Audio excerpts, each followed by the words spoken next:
In the Heat of the Night is a 1967 American mystery drama film directed by Norman Jewison.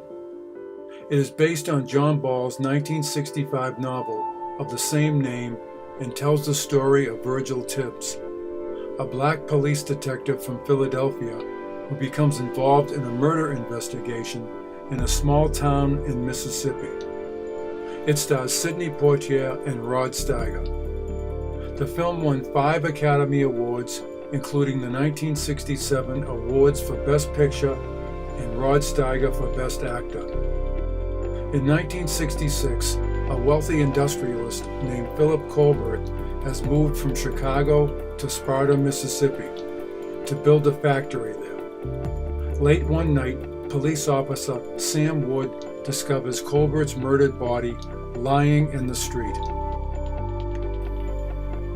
Chief Gillespie leads the investigation. A doctor estimates that Colbert had been dead for a few hours. At the train station, Wood finds a black man, Virgil Tibbs, and arrests him. Gillespie accuses Tibbs of the murder and is embarrassed to learn Tibbs is a police officer from Philadelphia. Gillespie phones Tibbs' chief, who informs Gillespie that Tibbs is a top homicide detective and recommends that he should assist the investigation. The idea does not appeal to either Gillespie or Tibbs, but for reasons of their own, they reluctantly agree. Tibbs examines Colbert's body and concludes the murder happened earlier than the doctor had estimated, that the killer was right-handed, and that the victim had been killed elsewhere and then moved to where the body was found. Gillespie arrests another suspect, who protests his innocence.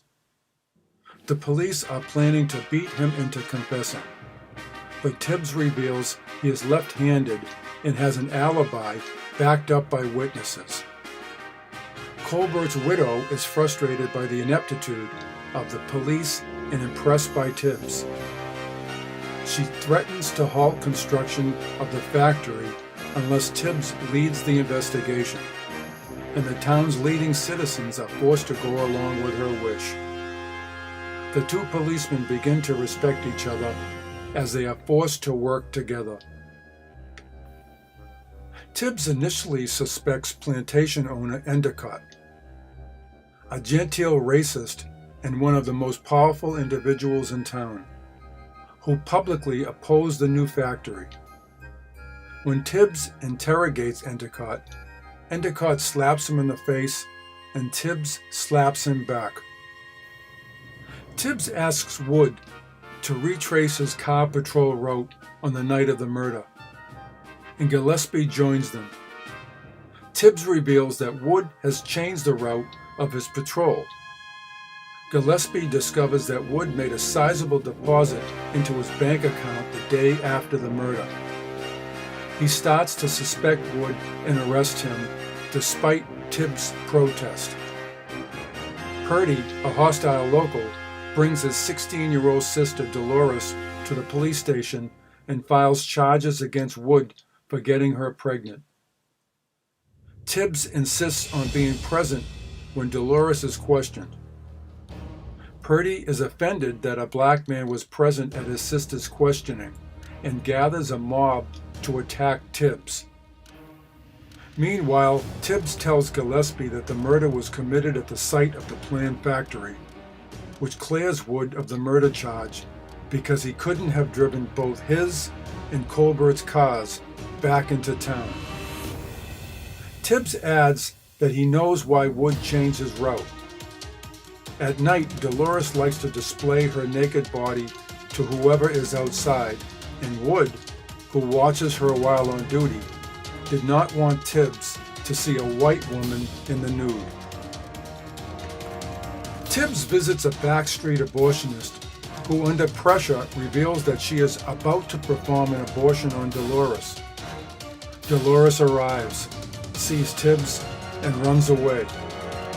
Tibbs follows her and comes face to face with her armed boyfriend, Ralph, a cook from a local roadside diner. At that moment, Purdy's mob arrives on the scene and holds Tibbs at gunpoint. Tibbs shouts at Purdy to check Dolores' purse, that it contains money Ralph gave her for an abortion, which he got when he robbed and killed Colbert. Purdy grabs the purse and looks inside, and realizes Tibbs is right. Purdy confronts Ralph for getting his sister pregnant, and a startled Ralph shoots Purdy dead. Tibbs grabs Ralph's gun, and just then Gillespie arrives on the scene. Ralph is arrested and confesses to Colbert's murder. He had gone to ask Colbert for a job at the new factory, but ended up attacking him and taking his money. "That's all. I didn't mean to kill him," are the final words of Ralph's taped confession. The final scene shows Tibbs boarding a train bound for Philadelphia, as Gillespie, having carried his suitcase, respectfully bids him farewell.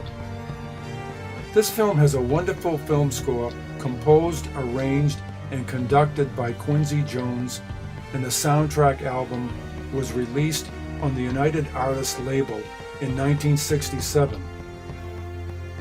This film has great suspense and great acting by Sidney Poitier and Rod Steiger. So check out this film classic on DVD or Blu-ray, and I'll see you in the next exciting video.